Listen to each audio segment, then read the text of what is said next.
فإياي فاعبدون আওয়াজ করে বলেন আল্লাহু আকবার। রব্বুল আলামিন বলেন ইয়া ইবাদি, হে আমার বান্দারা রে, আল্লাযীনা আমানু, যারা ঈমান এনেছো। ইচ্ছা করলে ঈমানওয়ালাদেরকে আলাদা না করলেও আমার আল্লাহ পারতেন, কিন্তু রব্বুল আলামিন ঈমানওয়ালাদেরকে আলাদা করলেন। আল্লাহ বললেন হে আমার ঈমানওয়ালা বান্দারা রে। কেননা যদি শুধুমাত্র আল্লাহ বলতেন হে আমার বান্দারা, তাইলে আমরা কার বান্দা? কথা বলেন। হিন্দুরা কার বান্দা? ইহুদি খ্রিস্টান কাফের বেঈমান নাসারারা কার বান্দা? সবাই আল্লাহর বান্দা। মুসলমান রূপী মুনাফিক গুলোও আল্লাহর বান্দা, ঠিক কিনা? রব্বুল ইজ্জত জানেন সবাই আল্লাহর বান্দা, কেউ স্বীকার করুক কিংবা কেউ স্বীকার না করুক, স্বীকার করলেও সে আল্লাহর বান্দা, স্বীকার না করলেও সে আল্লাহর বান্দা। কিন্তু এই আয়াতে কারিমায় আমার আল্লাহ বান্দাদের মধ্য থেকে কাফেরদেরকে বাদ দিয়েছেন, ইহুদিদেরকে বাদ দিয়েছেন, খ্রিস্টানদেরকে বাদ দিয়েছেন, নাস্তিকদেরকে বাদ দিয়েছেন, মুনাফিকদেরকে বাদ দিয়েছেন। শুধুমাত্র কেবল আল্লাযীনা আমানু, যারা ঈমান এনেছে তাদেরকে রেখে 1450 বছর আগে আমার আল্লাহ মায়া করে ডাক দিছেন, ইয়া ইবাদিয়াল্লাযীনা আমানু, হে আমার ঈমানওয়ালা বান্দারা রে। চিৎকার দিয়া বলেন আল্লাহু আকবার।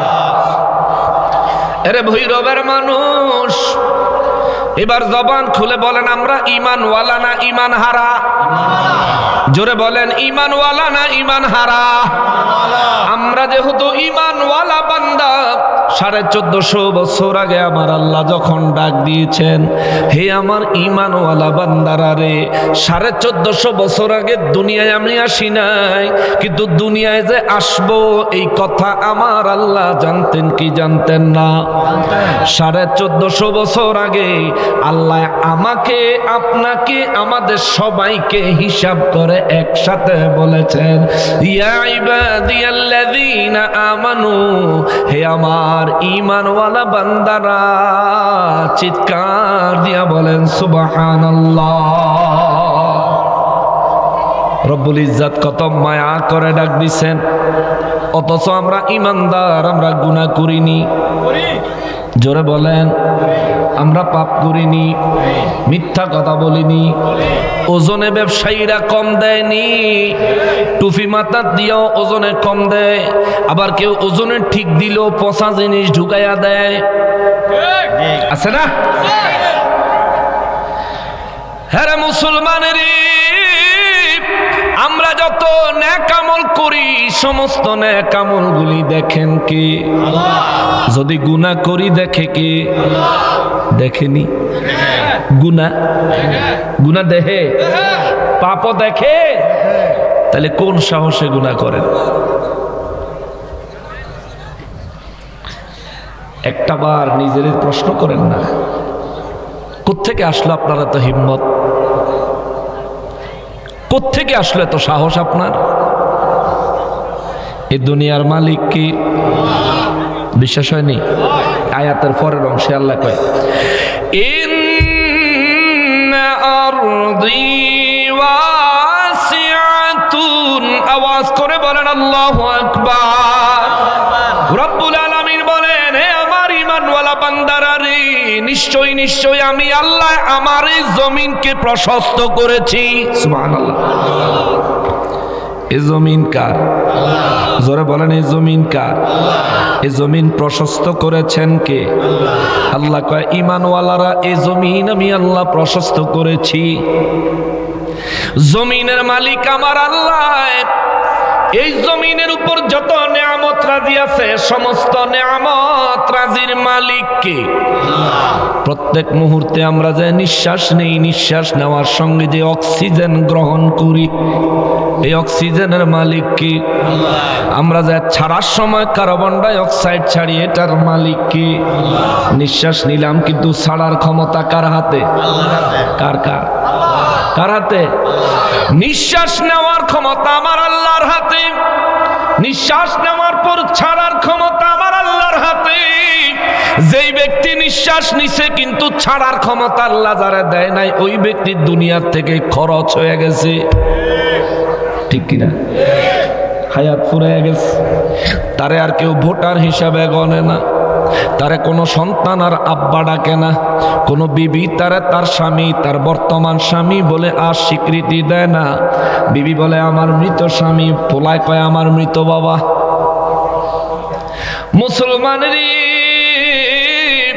সামান্য নিঃশ্বাসের কাছে আপনি জিম্মি। চিন্তা করেন একটু, সামান্য নিঃশ্বাসের কাছে আপনি জিম্মি।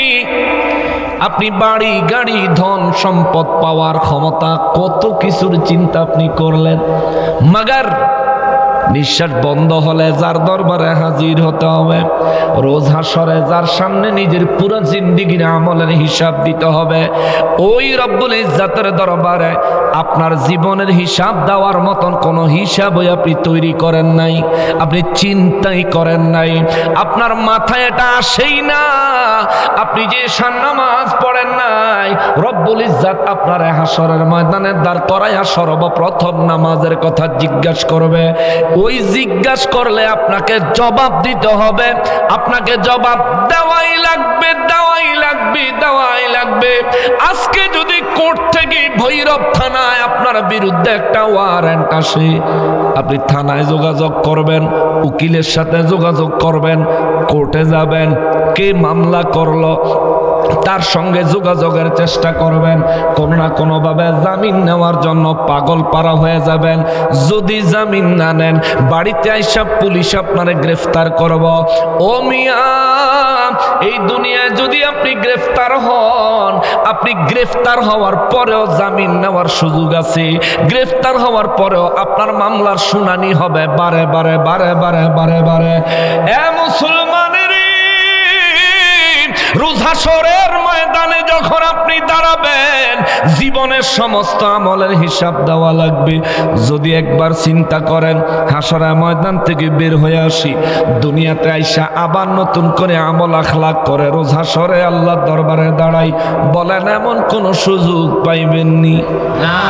বলেন আসেনি? একটু নাই, একটা দিন সুযোগ পাইতেন না? একটা দিন বলে একদিনের 5 ওয়াক্ত নামাজ পড়ে আসি, ফজরের থেকে দইরা একেবারে আসার নামাজ পর্যন্ত সারাদিন আল্লাহর ইবাদত থেকে বাথরুমও যাবো না, এক ওযু কইরা সারাদিন কাটায় দিব। মালিক মাত্র একটা দিন সময় দাও, দুনিয়ায় যাব, দিবনি? একদিন দিত না, 1 মিনিট দিত না, আধা সেকেন্ড। তাইলে শুধু এশার নামাজ তো আজকে অনেকেই পড়েন নাই, অনেকে নিয়ত করছেন এশার নামাজ মাশাআল্লাহ পড়তে নই না, নিয়ত করছে বাদ গিয়া ঘুমায় থাকবো। আছে না নিয়ত? হ্যাঁ, অনেকের আছে, অনেকের আছে। এ মুসলমানের, আজকের এশার নামাজ না পড়ে যে ব্যক্তি ঘুমাইয়া যাবেন, ওই ব্যক্তি আল্লাহ দরবারে রোজ হাসরের ময়দানে যদি ফরিয়াদ করেন আল্লাহ একদিন সময় দিতেন না, তাহলে একটা ওয়াক্ত নামাজ তো দুনিয়ার থেকে পড়ে আসে, একটু সময় দেন, দিবনি? দিত না? কি বলেন, দিত না? এটা জানেন আপনি? এটা আপনার জানা আছে যে এক ওয়াক্ত নামাজ আদায় করতে দুনিয়ার কোনো কাজ না, দুনিয়ার জন্য না, যে আমি আল্লাহ তোমার নামাজের না পড়াইছি, নামাজের হিসাবটা তো টান দিছ, আল্লাহ এশার নামাজটা শুধু পড়াই, একটা সুযোগ দাও, আল্লাহ দিব? এটা জানেননি আপনি? বাবা বিশ্বাস করেন, এটা জানেন আপনি? আপনি যদি এটা জানেন তাহলে কোন সাহসে আপনি নামাজ পড়েন না? কোত্থেকে আসলো আপনার এত সাহস? কিভাবে আসলো এত সাহস? চিন্তা করেন আপনি আপনি কত দুঃসাহসের কাজ করতেছেন। আপনি জান্নাতে যাওয়ার আশা রাখেন, কিন্তু জান্নাতে যাওয়ার কোনো কামই করেন না আপনি। মুসলমানের কোন ব্যক্তি যদি এক ওয়াক্ত নামাজের সময় চায় আল্লাহ দিব না, যদি একবার তওবা করব, খালি দুনিয়ায় এসে একটা খালেস তওবা করব 5 মিনিট টাইম দিবনি? দিবে? আরে হাসরের ময়দান থেকে দুনিয়ায় পাঠাইবো দূরের কথা, আজরাইল আইলে যদি কোন আজরাইল 5টা মিনিট সময় দে, একটু ওযু করবো, 2 রাকাত নামাজ পড়বো, তওবা করবো, এরপরে টুকুস করে মরে যাবো, তুই লয়ে যাইস, জানটা কবজা করে লয়ে যাইস। আজরাইলে মানবনি? মানব? আপনাদের এলাকায় কি ইউনিয়ন পরিষদ না পৌরসভা? ইউনিয়ন পরিষদে সরকারি গম যখন আসে, সরকারি গম রিলিফ যখন আসে, মনে করেন চেয়ারম্যান মহোদয় ঘোষণা করাইছে আগামীকাল সকাল 10টার সময় আপনাদেরকে রিলিফের চাল হোক গম হোক দেওয়া আরম্ভ করব। চেয়ারম্যান সাহেবকে ইচ্ছা করলে 10টা 11টায় নিতে পারতো না? 10টা যদি 11টায় নেয় কি অসুবিধা হইব? চেয়ারম্যান সাহেবের হাতে তো পাওয়ার আছে, গম তো চেয়ারম্যান সাহেবের হাতে। আরে বাবা, আমার আর আপনার জান কবজা করার পাওয়ার তো আল্লাহ আজরাইলেরই দিছে। তো আজরাইলে কি ইচ্ছা করলে 5 মিনিট সময় দিতে পারতো না? হ্যাঁ, পারতোই না। আপনি চেয়ারম্যান সাহেব এই গরিবের গম কোন সাহসে খাইলেন? কোন সাহসে খাইলেন আপনি? মুসলমানের আরে, আমার পেয়ারা নবীর উম্মতের আরে, রব্বুল আলামিন বলেন ইন্না আরদি ওয়াসিআতুন, নিশ্চয়ই নিশ্চয়ই এই জমিন আমি আল্লাহর, আর এই জমিনকে প্রশস্ত করেছি আমি আল্লাহ। আমি আর আপনি প্রত্যেকে নিজের হাতে 3.5 হাত একটা মানুষ। এই পুরো পৃথিবীটা আল্লাহ আমাদেরকে বসবাস করার জন্য দিয়েছে, চলার জন্য দিয়েছে, ফেরার জন্য দিয়েছে। আল্লাহ কয় শোনো, এত বড় প্রশস্ত পৃথিবী আমি আল্লাহ তোমাদের জন্য পৃথিবীকে প্রশস্ত করেছি। কোন কারণে জানোনি? কেন গো আল্লাহ, কেন কেন কেন? আমার রব্বুল ইজ্জত বলেন ফাইয়া ফাবুদুন, আমি রব্বুল ইজ্জত আমার এই পৃথিবীটাকে প্রশস্ত করেছি ঈমানওয়ালারা রে, তোমরা কেবল মাত্র আমি আল্লাহরই ইবাদত করো। জোরে বলেন সুবহানাল্লাহ। এই জমিন আল্লাহ প্রশস্ত করেছেন ইবাদত করার জন্য। ইবাদত হবে কার? আর জোরে বলেন কার? জবান খুলে বলেন কার? এই পৃথিবী আল্লাহ প্রশস্ত করেছেন। কত প্রশস্ত করেছেন আপনার ধারণা আছেনি? এই দুনিয়ার সাইজ কত? এই পৃথিবীর আয়তন কত? বিজ্ঞান একটা রিপোর্ট দিয়েছে, ভৌগোলিক একটা রিপোর্ট আছে। এই পুরা পৃথিবীর সাইজ হলো 51 কোটি বর্গ কিলোমিটার। সুবহানাল্লাহ, সুবহানাল্লাহ। কত কিলো? 51 কোটি বর্গ কিলোমিটার। অর্থাৎ আপনি যেখানে আছেন এখান থেকে আপনার ডান দিকে, বাম দিকে, সামনে, পিছনে, চতুর্দিকে যে দিকে রওনা দিবেন, পৃথিবী 51 কোটি কিলোমিটার। জোরে কন্যা সুবহানাল্লাহ। মুসলমানের 51 কোটি বর্গ কিলোমিটার পৃথিবীতে আল্লাহ আপনাকে বসবাস করার জন্য 3.5 হাত মানুষটা ছেড়ে দিলেন। আপনার হায়াত কত বছর? 100? জানি না, 150 বছর। এলাকায় আছে 150 বছরের মানুষ এখন? 100 বছরের মুরব্বী আসেনি? 100 বছরের মুরব্বী থাকতে পারে, কিন্তু এখন যারা আছে এরা মুরব্বী হইলে 100 বছর টিকবো এটা ধারণা করা যায়? 30 বছর 40 বছরের ফলাফলই জায়গা। আচ্ছা মনে করেন আপনাকে আল্লাহ যদি 100 বছর হায়াত দেয়, 51 কোটি বর্গ কিলোমিটারের এই পৃথিবীতে আপনি 40 বছর বয়সে জোয়ানি সময় আপনি অনেক অর্থ সম্পদ কামাই করলেন। কামাই করে আপনি সর্বপ্রথম একটা জমি কিনলেন, একটা বাড়ি করবেন। ওই বাড়িতে আপনার থাকার ঘরটা পুরা বাড়ির চাইতে সুন্দর হবে না মন্দ হবে? আপনার থাকার জায়গাটা, আরে আমার পয়সা দিয়ে আমার বাড়ি করবো, আমি যেই ঘরে থাকবো এই ঘরটাই তো সবচেয়ে সুন্দর করে বানাবো না? এটারে তো এখন আধুনিক যুগে ইংরেজিতে বলে মাস্টার বেড। এটাকে বলে মাস্টার বেড। আমার মাস্টার বেড যেই ঘরে আমি থাকবো ওই ঘরের টাইলস আর সারা বিল্ডিং এর টাইলস মিলতো না। আমার রুমের ফার্নিচার, আমার মাস্টার বেডের ফার্নিচার আর অন্য অন্য সারা বাড়ির ফার্নিচার মিলতো না। সারা বাড়ি যদি সেগুন কাঠের ফার্নিচার হয়, আমার ঘরের ফার্নিচারের কাঠ হবে বারবাটিক সেগুন। মুসলমানের এই কথাটা উল্লেখ করলাম আমি এই কারণে, আপনি 40 বছর হায়াতে জিন্দেগি পার করার পর নিজের জন্য একটা বাড়ি বানাইলেন, এত সুন্দর করে একটা ঘর বানাইলেন, আপনার জন্য এত সুন্দর একটা রুম বানাইলেন। যদি 100 বছর হায়াত পান ওই রুমে থাকবেন 60 বছর, ঠিক না? যদি ধরে নিলাম যদি 100 বছর হায়াত পান ওই ঘরে থাকবেন মাত্র 60 বছর। 60 বছর যে ঘরে থাকবেন ওই ঘরের জন্য আপনি 40 বছরের রোজগার খরচ করে দিলেন। কিন্তু কবরে এই 60 বছরের চাইতে হাজার হাজার গুণ বেশি সময় যেই কবরে আপনাকে বসবাস করতে হবে, ওই কবরের জন্য কি জোগাড় করছেন? 100 বছর হায়াত পাইলে 60 বছর পরে আপনি যেদিন মৃত্যুবরণ করবেন, আপনার গায়ে যে কাপড়টা থাকবে আপনার পছন্দের জামা, এটাও খুইলা রাইখা দিব, খুলতে না পারলে কেচি দিয়া কাইটটা রাইখা দিব।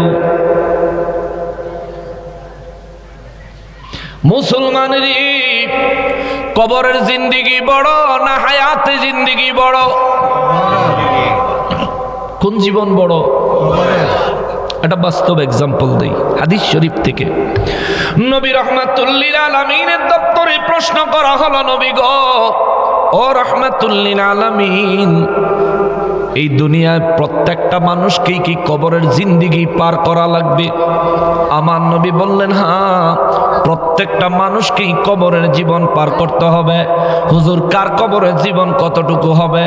আমার নবী বলেন, প্রত্যেক ব্যক্তি ইন্তেকালের পর, কবরে প্রবেশ করার পর কিয়ামত পর্যন্ত কবরে থাকতে হবে।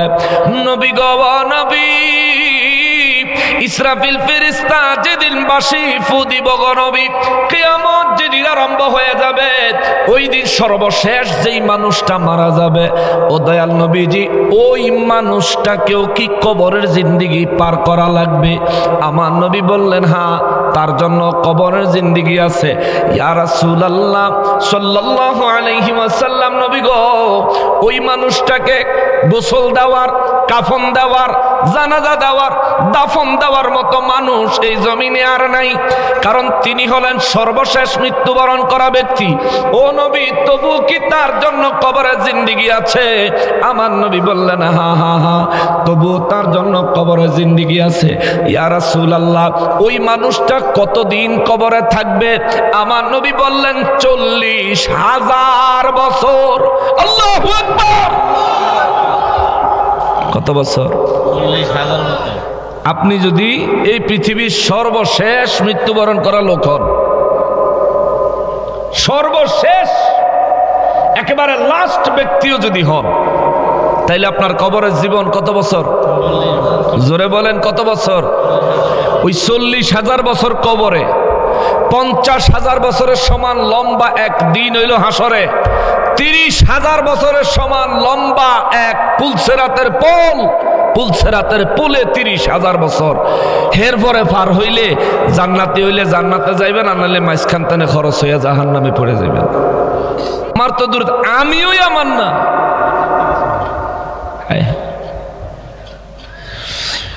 এই জন্য আমার রব্বুল আলামিন বলেন, হে আমার ঈমানওয়ালা বান্দারা রে, ইন্না আরদি ওয়াসিআতুন, নিশ্চয় আমি আমার জমিনকে প্রশস্ত করেছি।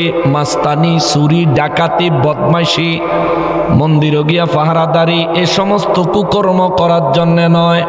আমি রব্বুল আলামিন এই জমিনকে প্রশস্ত করেছি ফাইয়া ফাবুদুন, তোমরা কেবল আমি আল্লাহর ইবাদত করবে।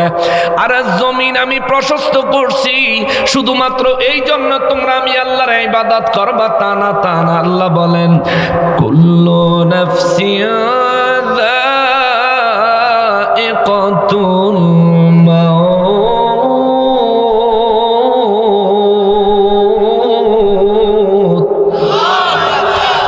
রব্বুল আলামিন বলেন, কারণ আমি যতগুলো প্রাণ সৃষ্টি করেছি প্রত্যেকটা প্রাণকেই মৃত্যুর স্বাদ গ্রহণ করা লাগবে। সুবহানাল্লাহ।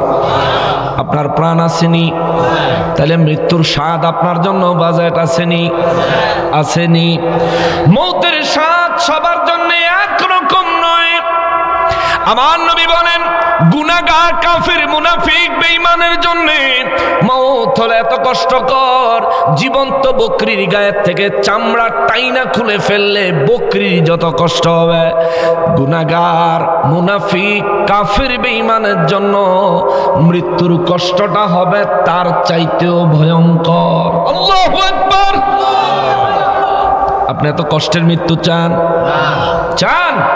তাইলে আপনার জন্য অল্টারনেটিভ আরেকটা ব্যবস্থা আছে, দ্বিতীয় আরেকটা ব্যবস্থা আছে। আমার নবী বলেন, যে ব্যক্তি ঈমানের সহিত আমলি জিন্দেগি করবে, আমার নবী বলেন এই মানুষটার মৌত হবে এমন, আটার কাই খামির আছে না, আটার খামির চিনেন তো? আটা বা ময়দার খামির, খামিরের ভিতরে যদি একটা চুল থাকে, নবী বলেন খামিরের ভিতরে চুলটা টাইনা বাহির করলে যেমনি ভাবে খামিরের খবর পায় না, খামিরের কোনো অসুবিধা হয় না, খামিরের শেপ নষ্ট হয়ে যায় না, খামির যেমনে নড়ে চড়ে না, আমার নবী বলেন মুমিনের জান কবজা করার সময় খামিরের ভিতর থেকে চুল বের করার নেই আরামে বের হয়ে যাবে। চিৎকার দিয়া বলেন সুবহানাল্লাহ। নবী বলেন আরো সহজ পদ্ধতি আছে। সুবহানাল্লাহ। আর আপনার উপর ডিপেন্ড করবে আপনি কোনটা বাইসা নেবেন। আমার দিছে কবর হাসর আগে আপনি করে মাইরে লই, এরপরে কবরে ডুবাইয়া হাসরে লয়ে যান, মরার আগে জিন্দা হাসরে গিয়া ফায়দা হইতো না। দ্বিতীয় আরেকটা চয়েস আছে। আমার নবী রাহমাতুল লিল আলামিন বলেন, যে ব্যক্তি ইন্তেকালের সময় আমি নবীর দিদার পাবে, সুবহানাল্লাহ, হায় হায়, যে ব্যক্তি ইন্তেকালের সময় আমি নবীর দিদার পাবে, ওই ব্যক্তির জানটা এমন ভাবে বের হবে, মা বাচ্চাকে দুধ পান করাইতে করাইতে ঘুম পাড়াইয়া দিলে বাচ্চা যখন ঘুমাইয়া যায়, ওই বাচ্চার মুখ থেকে মা নিজের দুধটা যখন টান দিয়া বাহির করে নেয়, বাচ্চার যেমন ঘুমের অসুবিধা হয় না, ঘুম ভাঙে না, ব্যথা পায় না, কষ্ট পায় না, আমার নবী বলেন আমার কোন উম্মত যখন আমাকে দেখতে দেখতে তারা জান আজরাইলের হাতে দিবে, তখন আমার উম্মত এর চাইতেও আরো আরামের মৃত্যু বরণ করবে। সুবহানাল্লাহ। এবার আপনি চিন্তা করেন, ছাগলের চামড়া জীবন্ত টাইনা খুলতে যত কষ্ট, এত কষ্টের মৃত্যু কি আপনি চান? চান না, কিন্তু কাজকর্ম দেখলে তো এইটা ছাড়া আপনার ভাগ্যে আর কিছু জুটবো আমার মনে হয় না।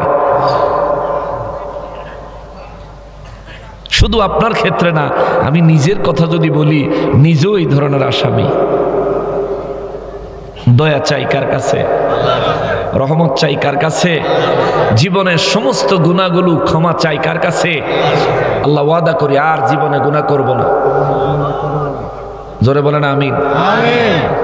সবাই কয় না, অনেকে করব গুনাহ, করেন, অসুবিধা নাই, করেন। মৌত যখন আপনার আসবে, ওই সময় আপনার পাশে দাঁড়ায় থাকা আমার চাকরি হবে না, আর আমি দাঁড়ায় থাকলেও আপনাকে কিছু করতে পারবো না। রব্বুল আলামিন বলেন, কুল্লু নাফসি যায়িকাতুল মাউত। আল্লাহ বলেন যতগুলো প্রাণ আমি আল্লাহ বানাইছি, প্রত্যেকটা প্রাণকে মৃত্যুর স্বাদ গ্রহণ করা লাগবে। প্রত্যেকটা প্রাণ ওই মৌতের স্বাদ গ্রহণ করতে হবে। স্বাদ, মরে যেতে হবে এটা না, মৃত্যুর স্বাদ গ্রহণ করতে হবে। পানির একটা স্বাদ আছে নি? একটা স্বাদ আছে না? এটা খাইলে, এই পান করলে, পানির টেস্ট মুখে কয় ঘন্টা থাকে? আজীবন থাকে? কিছুক্ষণ পরেই আবার মুখের নরমাল টেস্টে ফিরে আসে, পানির টেস্ট হারায় যায়। আপনি কমলা খাইলেন, আপেল খাইলেন, আপেল কমলার যে টেস্ট, এটা খাওয়ার সময় জিহ্বায় লাগলো, আপনার কি সারা জীবন জিহ্বায় লেগে থাকবে? কিছুক্ষণ পরেই আবার এই টেস্ট চলে যাবে, স্বাভাবিক টেস্টে ফিরে আসবে। এই জন্য আল্লাহ বলে নাই যে সবাই মৃত্যুবরণ করবে। আল্লাহ বলছেন যায়েকাতুল মউত, মৌতের স্বাদ গ্রহণ করতে হবে। অর্থাৎ মানুষ ইন্তেকালের পর কবরে ঢুকা পর্যন্ত তার মৃত্যুর টাইম, মৃত্যুর স্বাদ, ইন্তেকালের সময় যেই যন্ত্রণা কিংবা আরাম নসিব হয়, এটা হলো মৃত্যুর স্বাদ। আর মৃত্যুর সময়, এই মৃত্যুবরণ করার পর থেকে কবরে ঢুকা পর্যন্ত এইটুকু সময় হলো মৌতের সময়। এরপরে তার শরীরে জান দিয়া এই মুনকার নাকির ফেরেশতা যখন তার প্রশ্নের পর্ব শুরু করে, এই যে জান দিল, তার দেহ থেকে মৌতের ন্যায় আর কখনো তার দেহ থেকে প্রাণ বের করে নেওয়া হয় না। তাহলে কবরের মধ্যে কাফেরেরা জিন্দা না মুর্দা? জিন্দা। কথা কর, জিন্দা। আরো জোরে। জিন্দা। কাফেরেরা কবরে জিন্দা, মুনাফিকরা জিন্দা, মুসলমান জিন্দা। আর যদি আল্লাহর ওলি হয় তাহলে ডবল জিন্দা।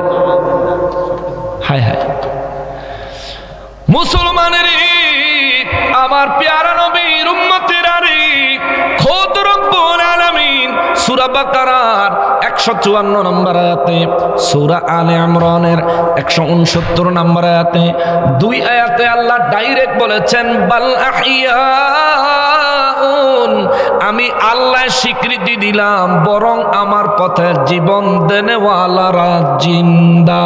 সুবহানাল্লাহ। কি বলছে? কে বলছেন? আল্লাহ।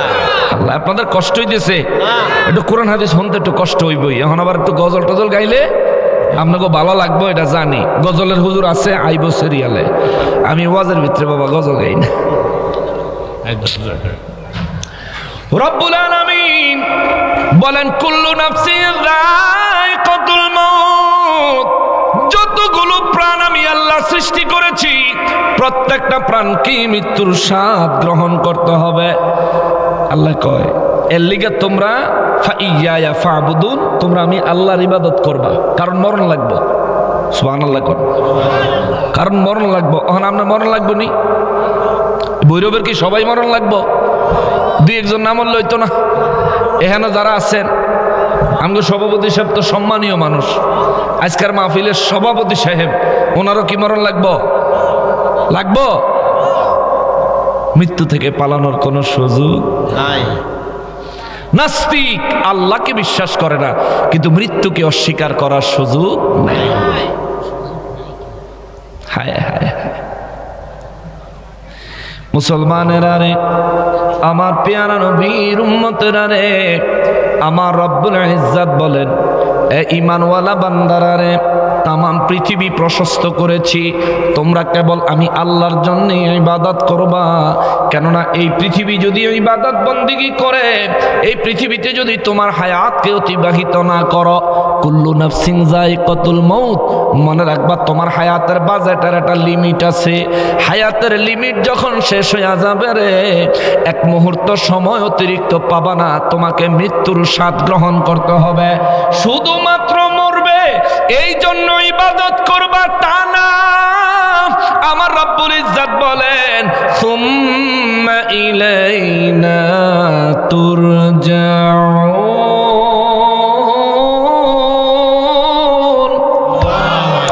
আল্লাহ বলেন মৌতের পরে সুম্মা তপর ইলাইনা, আমাদের দিকে, আমাদের কাছে, তুরজাউন, তোমাদেরকে ফিরে আসতে হবে। সুবহানাল্লাহ। ইবাদত যে করবা, শুধু মরবা এই ভয়ে না, মরার পরে সুম্মা ইলাইনা তুরজাউন, তোমরা আমাদের দিকে ফিরে আসতে হবে। আল্লাহু আকবার। আল্লাহ কয়জন? জোরে বলেন। মানুষ মারা যাওয়ার পর কার কাছে ফিরে যায়? জোরে বলেন, কার কাছে? আল্লাহ কয়জন? তাহলে একজন হইলে আল্লাহ বলতেন আমার কাছে ফিরে আসতে হবে, কিন্তু আল্লাহ বলতেছেন ইলাইনা, আমাদের কাছে, আমাদের দিকে। সুবহানাল্লাহ। এখন আমাদের কি এক না অধিক? এক না অধিক? আল্লাহ কি বুঝে না যে ইলাইনা কইলে একাধিক হবে? আল্লাহ বুঝে কি বুঝে না? বুঝাই আল্লাহ কয় সুম্মা ইলাইনা তুরজাউন, অতঃপর তোমরা আমাদের দিকেই ফিরে আসতে হবে। এ মুসলমান, এই দুনিয়ায় তাওহীদি মুসলমান আছে। আমরা শুধু তাওহীদি নই, আমরা তাওহীদ এবং রিসালাতের মুসলমান। কি কারণে? কারণটা কি? আল্লাহ কয় কুল্লু নাফসিন যায়িকাতুল মাউত, প্রত্যেকটা প্রাণকে মৃত্যুর স্বাদ গ্রহণ করা লাগবে। সুম্মা ইলাইনা তুরজাউন, অতঃপর প্রত্যেকটা প্রাণকে আমি আল্লাহর দিকে, আমার দিকে ফিরে আসতে হবে। না না, আল্লাহ বলেন ইলাইনা, আমাদের দিকেই ফিরে আসতে হবে। আমাদের কেন বললেন? আল্লাহ শুধু তাওহীদের কথা এখানে বলে নাই, তাওহীদের সঙ্গে রিসালাতকেও রাখছে। আমাদের দিকে বললেন কারণ হলো, আপনার এই ভৈরবে যখন লোক মারা যায়, কোন মানুষ মারা যায়, পুরুষ হোক নারী হোক, কবরে নামানোর সময় কি পড়ে? বিসমিল্লাহি ওয়া আলা মিল্লাতি রাসূলিল্লাহ। কোন মানুষ মারা গেলে, কোন মুসলমান মারা গেলে তারে কবরে রাখার সময় পড়তে হয় বিসমিল্লাহি, আল্লাহর নামে শুরু করলাম, শুরু আল্লাহ তোমার নামে, ওয়া আলা মিল্লাতি রাসূলিল্লাহ, এবং তোমার রাসূলের মিল্লাতের উপরে কবরে রাখলাম। ও আল্লাহ, তোমার বান্দারে তোমার নামে, তোমার রাসূলের মিল্লাতের উপরে। এই জন্যই তো আমার আল্লাহ কয় সুম্মা ইলাইনা তুরজাউন, অতঃপর তোমাদেরকে আমাদের কাছেই ফিরে আসতে হবে, আমাদের দিকেই ফিরে আসতে হবে। চিৎকার দিয়া পড়েন সুবহানাল্লাহ। আরে মরা মানুষের ক্ষেত্রেও আল্লাহ রিসালাত বাদ দেয় নাই। সুবহানাল্লাহ।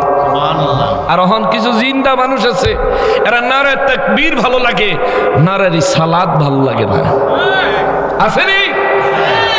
অথচ কবরে নামানোর সময়, কবরে ঢুকানোর সময়, কবরে রাখার সময়, কবর দেওয়ার সময় আল্লাহ কয় সুম্মা ইলাইনা তুরজাউন, অতঃপর তোমাদেরকে আমাদের কাছে, আমাদের দিকেই ফিরে আসতে হবে, আমাদের দিকে, অর্থাৎ আমি আল্লাহ এবং আমার রাসূলের দিকে।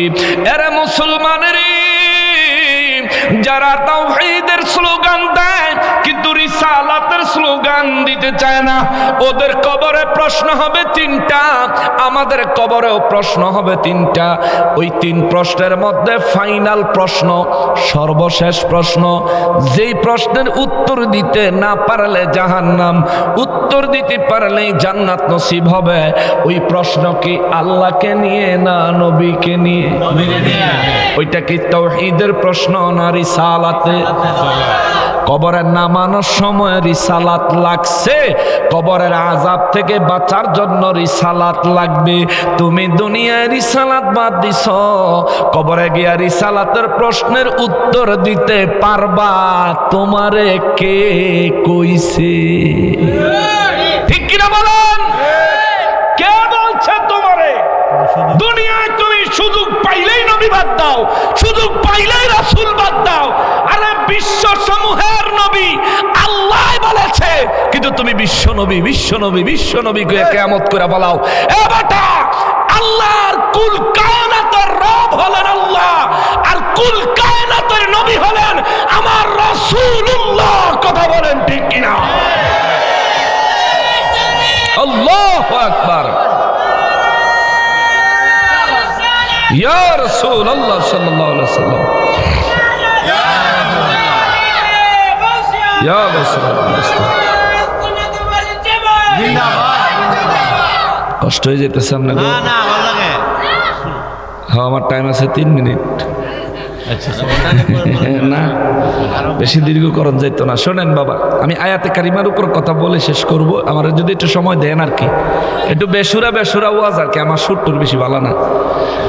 মুসলমানের রব্বুল আলামিন কবরে ঈমানওয়ালাদেরকে কবরে নামাবে। আমার আল্লাহ কয় ঈমানওয়ালারা রে, এই ঈমানওয়ালারা আগে কই লইছে। 56 নাম্বার আয়াতে আল্লাহ আগে ঈমানওয়ালাদের কথা বলছে, পরে আল্লাহ কয় সুম্মা ইলাইনা তুরজাউন।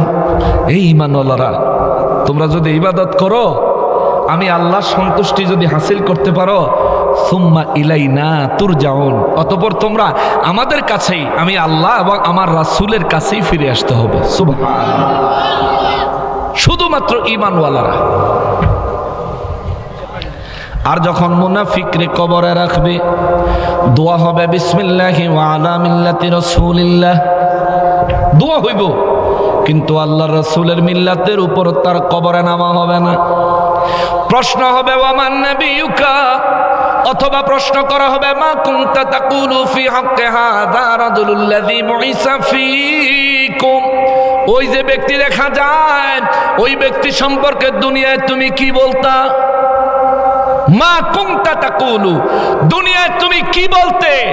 মা কুনতা তাকুলু ফি হাক্কি হাযা রাজুলুল্লাযী বুইসা ফীকুম, এই যে ব্যক্তি যিনি তোমাদের মাঝে আল্লাহর দ্বীনের সত্য আল কোরআনুল কারীম সহ হক সহ যে রাসূল দুনিয়ায় আগমন করেছিলেন, এই যে ব্যক্তি, এই ব্যক্তি সম্পর্কে তুমি দুনিয়ায় কি বলতা? কি ছিল তোমার আকীদা? তখন সেই জায়গায় দুনিয়ায় যারা বলে নবীজি নূর না মাটি, নবীজির সম্পর্কে এই সমস্ত কথা কবরে জিগাইবনি, এগুলি নিয়ে কে লেগা ফারাফারি করেন? ও ভাই, কবর তো এটাই জিগাইব, মা কুনতা তাকুলু, তুমি তাকে কি বলতা? জোরে কর না সুবহানাল্লাহ। তুই কবরে গিয়ে কইস, বেলা আমি কইতাম বেলা মাটির বাম্পার ছুড়াই লেব ফিডাইয়া, তাও একবার ছুড়াইবো আবার লাগাইবো, আবার ফিডাইবো আবার ছুড়াইবো, আবার লাগাইবো আবার ফিডাইবো আবার ছুড়াইবো, ঠিক কিনা বলেন? চলতেই থাকবো দিনে 5 বার, দিনে।